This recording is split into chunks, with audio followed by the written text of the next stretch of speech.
Halo, apa kabar pemirsa? Senang kembali menjumpai Anda dalam Special Report, program yang membahas secara mendalam berbagai isu di tengah masyarakat bersama saya, Erika Widyastuti. Pemirsa, penerimaan siswa baru dengan menggunakan sistem zonasi ternyata menimbulkan berbagai persoalan, diantaranya muncul dugaan rekayasa data kependudukan karena sistem ini memprioritaskan jarak sekolah dengan calon siswa. Berikut Special Report Carut Marut penerimaan siswa baru.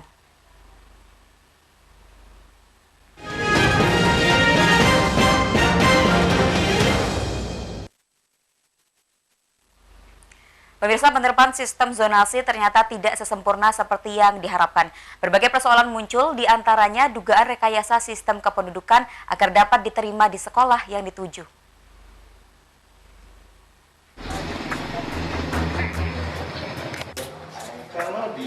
Penerimaan siswa baru dengan menggunakan sistem zonasi yang diatur dalam Keputusan Menteri Pendidikan Nomor 14 Tahun 2018 cukup baik karena tentu sudah melalui kajian.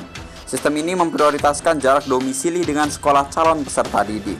Namun sayang, dalam penerapannya, sistem zonasi ini tidak sesempurna seperti apa yang diharapkan.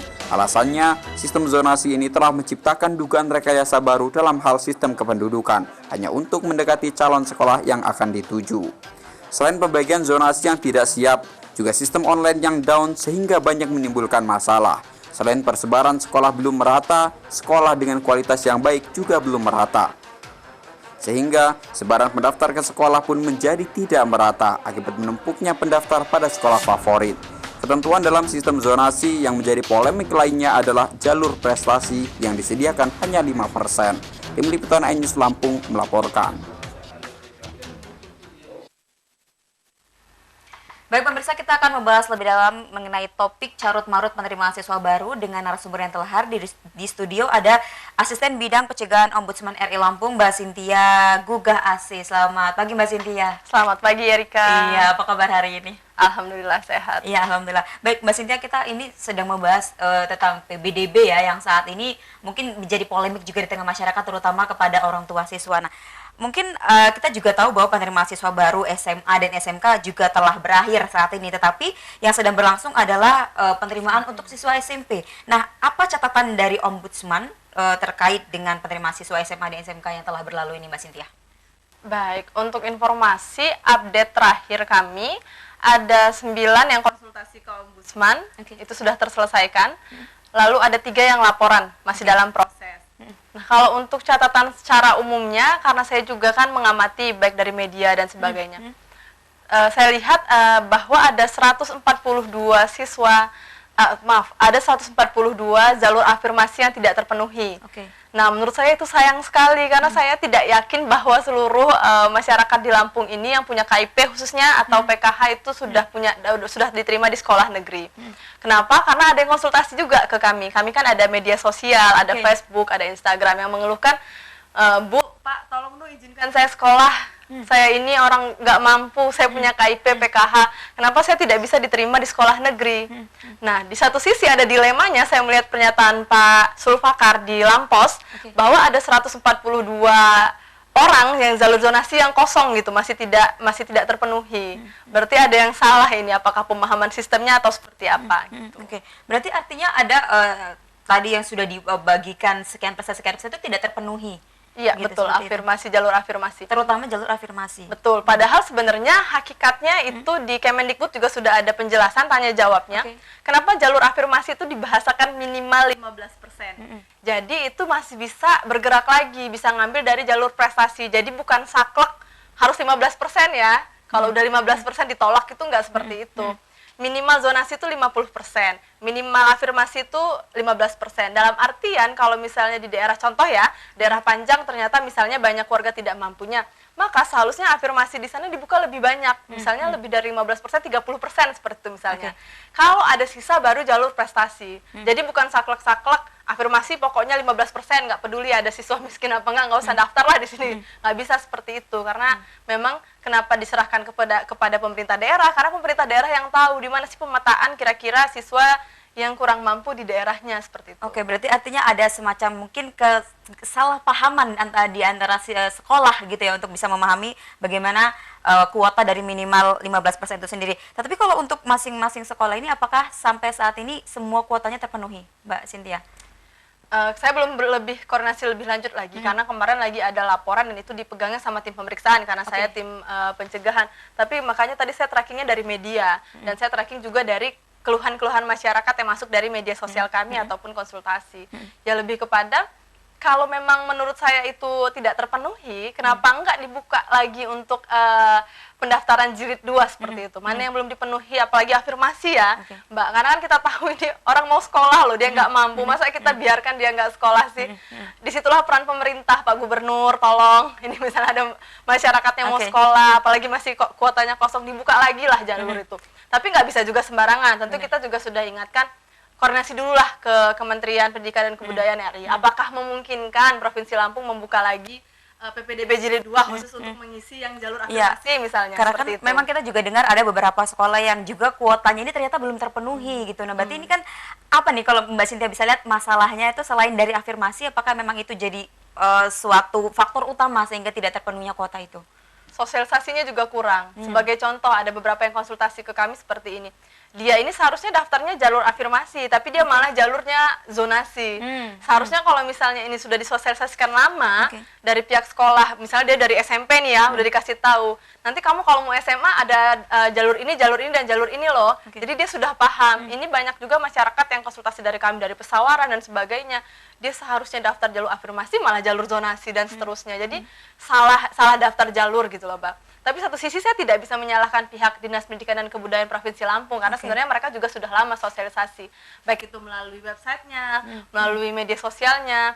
Cuma kan nggak semua masyarakat ini kan bisa punya smartphone atau mengakses itu dari media. Baik. Secara singkat Mbak Cynthia, kalau misalkan kita bandingkan dengan sistem-sistemnya sebelumnya, apakah sistem yang saat ini diberlakukan lebih baik ataupun justru lebih buruk? Lebih baik sebenarnya. Lebih baik. Kalau tahun kemarin afirmasi tidak diatur sedetail ini, pendidikan juga tidak diatur, jalur prestasi pendidikan juga tidak diatur. Menurut saya sebenarnya lebih baik. Tinggal gimana memahaminya saja seperti itu. Ya, yang masih miss. Mbak Cynthia, kita akan lanjutkan perbincangan kita, tetapi setelah jeda para berikut ini, pemirsa, dialog akan kita lanjutkan. Jangan kemana-mana, tetap di Special Report.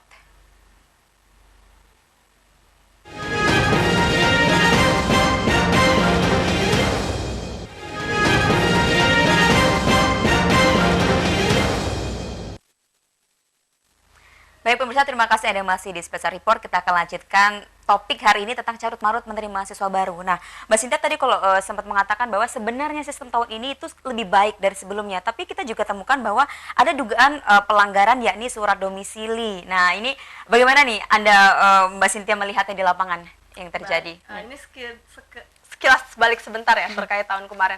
Kalau tahun kemarin tuh Ombudsman sampai mengeluarkan LHP, laporan akhir hasil pemeriksaan, di mana kami berikan tindakan korektif, salah satunya menghentikan pelaksanaan PPDB di Provinsi Lampung gitu. Karena tahun kemarin sebenarnya lebih parah. Jadi banyak siswa-siswi itu yang nggak bisa mendaftar ke sekolah-sekolah karena diharuskan buat keterangan surat domisili di Dukcapil setempat. Padahal di Dukcapil itu tidak punya kewenangan untuk mengeluarkan surat domisili. Nah, tahun ini dilemanya lain lagi. Tahun ini terkait dengan, saya juga saya kan memperhatikan websitenya itu ya Mbak ya. Jadi logikanya seperti ini sekolah. Siswa itu dengan jalur zonasi 29 meter sudah ada terdekat. Berarti dia tinggal di sekolah, apa dia di depan gerbang sekolah, atau seperti apa. Hal-hal itu kan nggak masuk akal. Tapi kami pernah melakukan Zoom meeting sebelumnya, sebelum pelaksanaan ini dengan seluruh kepala dinas Provinsi Lampung, termasuk Kanwil Kemenak juga. Untuk ini diantisipasi, kami minta dilakukan verifikasi, ada jeda loh Mbak. Jadi jangan langsung kalau tahun kemarin kan tutup, besok pengumuman, jangan seperti itu. Tapi dijeda dulu beberapa hari agar Dinas Pendidikan dan Kebudayaan itu bisa mengecek langsung apakah benar anak ini rumahnya di sana. Apakah surat domisili jangan-jangan palsu lagi, bayar lurah ya, atau misalnya ya, siapa tahu, kita nggak tahu, dugaannya seperti itu. Tapi artinya Ombudsman juga membenarkan bahwa ada pelanggaran-pelanggaran seperti ini yang terjadi di lapangan? Oh ya jelas, pasti ada, karena nggak masuk akal kalau 29 meter dari sekolah itu nggak masuk akal. Dan kemarin juga kami sudah berkoordinasi dari Narahubung PPDB untuk Dinas Pendidikan dan Kebudayaan Provinsi Lampung juga menyatakan mereka akhirnya turun lapangan sesuai dengan saran kami. Mereka bahkan bawa teman-teman dari kepolisian, cek langsung. Yang ditemukan memang dia nggak ada di situ, maksudnya dia nggak ada rumahnya itu salah lah gitu, nggak di situ ya nggak mereka terima ya. Saya lihat juga di online-nya itu udah berubah yang, oh iya kemarin paling jauh 29 meter, sekarang udah paling jauh 400 meter. Berarti benar mereka menjalankan verifikasi itu seperti itu. Karena kan ada semacam ancaman dari Kepala Dinas Pendidikan Lampung untuk memproses hukum pelaku yang pelanggaran surat domisili tersebut. Nah, ini apakah dinilai cukup efektif? Ya menurut saya kalau Bandar Lampung cukup efektif ya. Tapi kalau untuk Lampung Utara, Mesuji, Tulang Bawang, Tanggamus kita nggak tahu. Karena kalau yang bisa kami kontrol ini karena ombudsman ini juga terbatas, masih ada di Bandar Lampung, mungkin efektif. Tapi kita nggak tahu karena kan ini kalau SMA SMK itu seprovinsi Lampung, Mbak. Saya nggak tahu apakah di kabupaten-kabupaten lain dilakukan verifikasi seperti ini juga. Karena masih terlalu singkat menurut saya. Karena jaraknya itu cuma kalau nggak salah Jumat, Sabtu, Minggu verifikasi itu. Di tengah COVID seperti ini yang seharusnya petugas juga kan lebih sulit dengan keadaan seperti ini. Sedangkan di media sosial kami lagi masuk misalnya, Mbak saya ngerasa jarak saya ini lebih jauh, lebih dekat ke sekolah. Kenapa tetangga saya lebih jauh keterima? Apa dia pakai surat keterangan domisili atau apa? Nah, yang di kabupaten-kabupaten ini kami kurang tahu. Kami tidak dapat laporannya apakah sudah dilakukan verifikasi seperti di Kota Bandar Lampung seperti itu. Tapi kalau secara garis besar dengan yang mungkin polemik yang terjadi, bagaimana tanggapan dari Mbak Cynthia? Apakah benar memang sistem zonasi ini menyulitkan terutama dari orang tua siswa? Menurut saya tidak sulit asal orang tua siswa juga diberi pemahaman ya. Makanya karena ini kan memang mepet karena regulasinya baru keluar akhir tahun 2019 lalu. Tapi itu bukan waktu yang singkat kok, masih ada beberapa bulan. Seharusnya ini sudah disosialisasikan dari mereka kelas 3 SMP loh, Mbak. Jadi jangan pas mau masuk SMA baru jadi nggak mendadak gitu ya. Ya betul, dari SMP tuh mereka udah dikasih tahu nanti kamu ada jalur ini ya. Kalau kamu nanti punya KIP kan dia punya data dapodik anak-anak yang nggak mampu. Kamu daftarnya afirmasi ya. Kalau dia tahu anaknya ini pintar menang OSN segala macam, kamu nanti daftarnya prestasi ya, seperti itu. Artinya karena memang sistem ini bukan sebuah yang baru begitu ya. Ini sudah ada dari 2019. Disosialisasikan dari awal seperti itu biar nggak salah. Baik, kalau tidak salah beberapa hari lalu Ombudsman sempat mengadakan pertemuan gitu dengan kepala dinas ataupun dinas pendidikan setempat. Nah, apa yang sedang dibahas kalau boleh tahu Mbak Cynthia? Seperti yang saya bilang tadi bahwa di kami ada 3 laporan yang sedang berjalan. Kalau terkait laporan sedang diproses itu tidak bisa kita beritahukan ke media seperti itu. Jadi yang bisa saya jawab hanya masih dalam proses. Oh gitu, baiklah. Tapi kalau untuk tingkat SMP dan juga madrasah gitu, sanawiyah ya, pelanggaran apa yang paling banyak menonjol gitu dan selama ini apa yang cara untuk mengatasinya? Saat ini belum ada laporan di kami untuk SMP ya. Walaupun Lampung Utara proses sudah mulai. Untuk SMP belum ada laporan di kami, tapi biasanya kalau merujuk dari tahun lalu itu biasanya salah titik, Mbak. Misalnya Google Maps-nya di sini padahal rumahnya lebih dekat, itu sih yang masih jadi laporan di kami. Atau juga kalau mereka misalnya datanya belum keluar, itu bukan berarti mereka belum diverifikasi. Kalau yang contoh yang SMA SMK ya, karena dia pendaftarannya online. Misalnya Mbak daftar di SMA 1, tapi kok Mbak tungguin seharian nggak keluar-keluar karena Mbak nggak sabar Mbak daftar juga di SMA 2. Padahal SMA 1 ini karena belum diverifikasi aja. Pas lihat di SMA 2 sudah diverifikasi duluan dan Mbak ternyata diverifikasinya itu lolos. Tapi nanti Mbak bilangnya kok di SMA 1 nggak bisa daftar misalnya. SMA 2 bisa daftar dan lolos. Sebenarnya belum bisa jadi karena sistemnya mereka belum verifikasi. Jadi makanya belum diterima di SMA 1, tapi karena Mbaknya nggak sabar keburu daftar di SMA 2, malah keterima di SMA 2.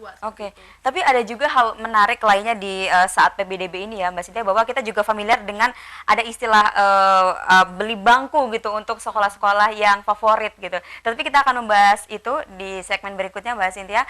Pemirsa, kita akan jeda sejenak, Special Report akan kembali setelah jeda pariwara berikut, tetap bersama kami.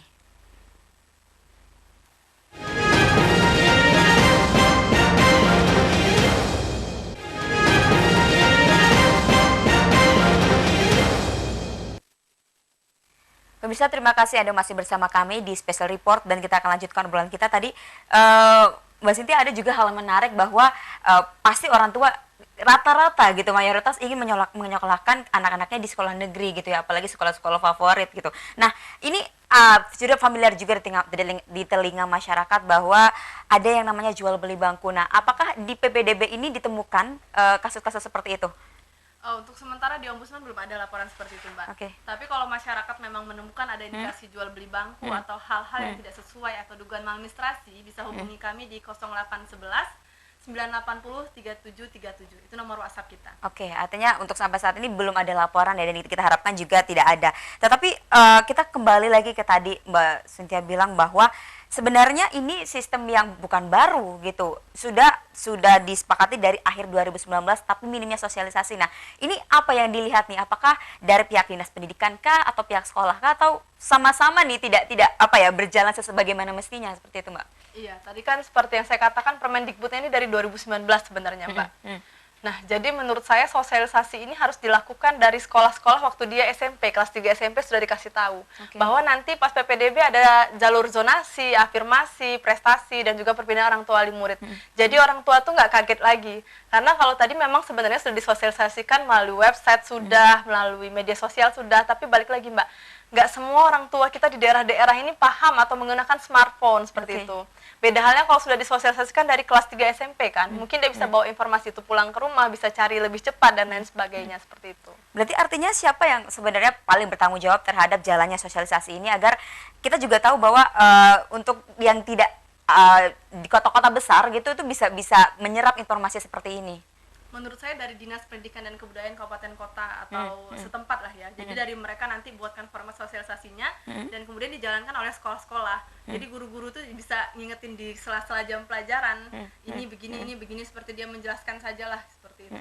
Jadi dari Dinas Pendidikan diturunkan ke sekolah-sekolah. Oke, berarti kalau dilihat lagi gitu, mana kabupaten kota yang paling rawan gitu terjadinya maladministratif terhadap jalannya PPDB ini? Semua ya rawan. Kalau misalnya sosialisasinya minim tidak dilaksanakan dari SMP, menurut saya rawan. Cuma kan ini memang SMP masih berjalan, belum selesai semua. Jadi laporan di Ombudsman juga belum lengkap. Jadi kita belum bisa lihat data di mana yang paling banyak konsultasi atau laporan seperti itu. Baik, tapi kita kembali lagi untuk bisa mengevaluasi apa yang paling dievaluasi dari sistem PPDB yang sudah berjalan di tahun ini, Mbak Cynthia. Oke, yang pertama terkait dengan pemahaman tentang Juknis atau dari Permendikbudnya atau dari peraturan Menteri Agamanya. Menurut saya kalau memang Dinas Pendidikan dan Kebudayaan Kabupaten Kota setempat atau provinsi sudah terima itu dari pusat, langsung segera pelajarin, nggak usah nunggu-nunggu gitu loh Mbak. Kalau memang ada yang nggak paham, itulah fungsinya ada bagian organisasi di daerah masing-masing. Ke Kabak Hukum masih nggak jelas lagi ya, itulah bisa koordinasi lagi ke Kemendikbud pusat ya seperti itu. Jadi jangan menunggu sifatnya, jangan keburu udah mau PPDB baru cari-cari ini udah jelas bener ini nggak jelas, dari jauh hari sudah dikoordinasikan. Yang kedua sosialisasinya tadi Mbak. Sosialisasi itu juga jangan karena mau PPDB doang. Kalau menurut saya dari dia bangku kelas 3 SMP tadi itu sudah dijelaskan oleh guru di sekolahnya masing-masing. Jadi ketika dia masih ada di kelas akhir gitu ya, itu sudah mengetahui ketika nanti masuk ke jenjang yang berikutnya apa yang harus dilakukan seperti itu. Dan mungkin bisa kasih solusi gitu bagaimana kedepannya juga pemerintah terkait bisa lebih mengevaluasi lagi tahun ini sehingga tahun depan bisa lebih baik lagi dari yang sekarang. Ya baik, kalau untuk evaluasi karena SMA SMK yang sudah selesai ya, SMP saya belum bisa bicara banyak. Menurut saya regulasinya sih dipahamin lagi regulasinya.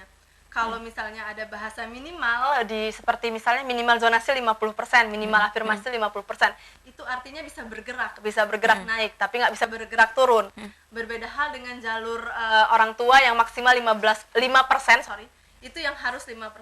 Maka pemerintah itu sudah harus memetakan berapa usia keluarga kurang mampu di daerahnya. Jangan sampai orang miskin ini nggak dapat sekolah gitu Mbak, terutama yang punya KIP sama PKH ya. Karena kan itu yang sudah benar-benar membuktikan dia keluarga tidak mampu. Baik, artinya sosialisasi paling penting dan juga pemahaman antara orang tua, dari siswanya sendiri dan sekolah dan terutama dinas pendidikannya ya terhadap regulasi yang akan baik. Terima kasih Mbak Cynthia sudah hadir di studio bersama kita. Dan pemirsa, pemerintah perlu bergerak cepat mengevaluasi dan mengkaji ulang agar layanan pendidikan tetap berjalan dengan baik. Dan pemirsa, tak terasa perbincangan kita sudah berada di ujung waktu. Kita akhiri sampai di sini. Sekali lagi terima kasih kepada Mbak Cynthia Gugah selaku Asisten Bidang Pencegahan Ombudsman Lampung. Kita bertemu lagi di waktu Mbak Cynthia. Dan pemirsa, sekian saya Erika Udi Astuti mewakili kru yang bertugas pamit undur diri. Jangan lupa terus ikuti special report hanya di iNews Lampung. Sampai jumpa.